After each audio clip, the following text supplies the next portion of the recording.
il faut être viril et taper des mecs quand on n'est pas d'accord. Ah ouais, ben on va être copains. Non, parce que le mec veut pas régler une histoire à l'amiable, il veut pas te donner des coups de poing, il veut t'annihiler. Faut vous mettre ça une bonne fois dans la tête. On a affaire à des gens qui sont différents mentalement.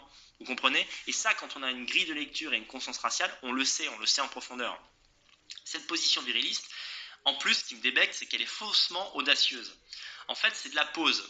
C'est de la pause parce que la solution, s'il y en a une, ce serait que la police commence à être répressive vis-à-vis des racailles et qu'on enclenche un processus de rémigration. Voilà. Il n'y a que ça qui peut nous préserver de l'ensauvagement de la France. Ce n'est pas des petits suicides individuels et héroïques, mais inutiles, qui vont nous permettre de nous en sortir.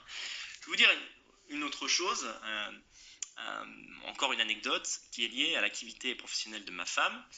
Il y a 3 ans, elle était interne en médecine, elle est toujours d'ailleurs, mais plus dans la même spécialité, en psychiatrie. Donc elle était en psychiatrie dans un hôpital d'Île-de-France. Et elle me disait que les médecins sont très embêtés par le cas des populations maghrébines, parce que lorsqu'ils font des moyennes sur des pathologies comme la schizophrénie, la paranoïa, ils voient qu'il y a une surreprésentation des personnes de type nord-africaine dans ces domaines-là. Autrement dit, ce qui est considéré comme la marge, d'ailleurs c'est une chose dont j'ai parlé dans mon livre Désolé Jean-Pierre, je l'ai fictionnalisé, ce petit récit, parce que je l'ai trouvé amusant n'est pas le mot, j'ai eu une sorte de sourire amer en imaginant que la réalité est bien pire que ce qu'on croit. En fait, ce qui chez nous relève du marginal, c'est-à-dire je sais pas, je dis n'importe quoi comme taux, un mec sur 2000 qui a la possibilité un jour de devenir schizophrène à tendance agressive, et bien en fait, quand vous prenez un échantillon de 2000 maghrébins, ben des mecs comme ça, vous en en trouvez 1000 dedans. Vous comprenez? Mais c'est pas des conneries, c'est scientifique. Si je le peux, je mettrai les liens vers les études américaines que m'avait montré ma gonzesse à l'époque. Voilà. Donc, il faut bien avoir ça en tête avant de se la jouer héros. Vous comprenez? Alors, ce qui est arrivé à l'homme qui a eu cette tête écrasée entre les deux bus, il faut bien comprendre que c'est quelque chose qui arrive tous les jours en France.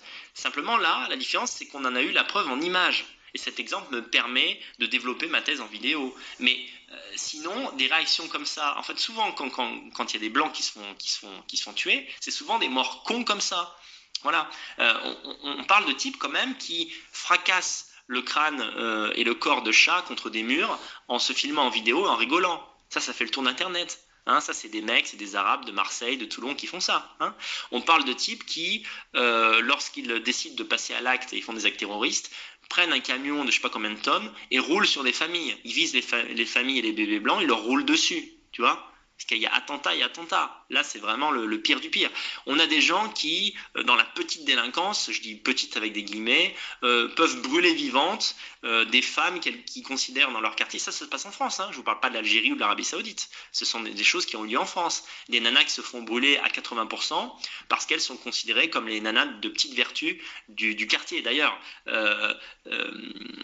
soyons cyniques quelques minutes, souvent, ce sont des nanas qui sont traitées de salopes alors qu'en fait, elles ont été violées par les gens qui finissent par les tuer, vous comprenez? Donc en fait, l'idée, ils sont plusieurs dans leur tête les mecs, quoi. L'idée c'est tu violes une meuf, et une fois que tu l'as violée, tu dis salope, va, t'es vraiment qu'une pute, allez vas-y je te brûle. Voilà de quoi on parle, et il faudrait être viril, voilà, et faire de la boxe et des combats de MMA en 3 rounds, en comptant les points, évidemment, tout ça de manière équitable avec ces personnes-là. Bon, moi, pour terminer, je voudrais vous dire que les figures dont j'ai parlé, en particulier ces 3-là, mais il y en a d'autres, on pourrait dire un mec comme Vallet qui est dans le même truc, c'est finalement un postulat anti-social justice warrior, mais aussi antiraciste. Voilà, tous ces gens-là sont des antiracistes parce qu'ils considèrent que ce n'est pas tant l'arabe en tant qu'arabe le problème, c'est notre rapport face au comportement des maghrébins. Vous comprenez? En fait, c'est à nous de changer. Comme d'habitude, c'est une autre forme de masochisme. Hein. C'est-à-dire, les immigrés sont là, on ne peut rien y faire.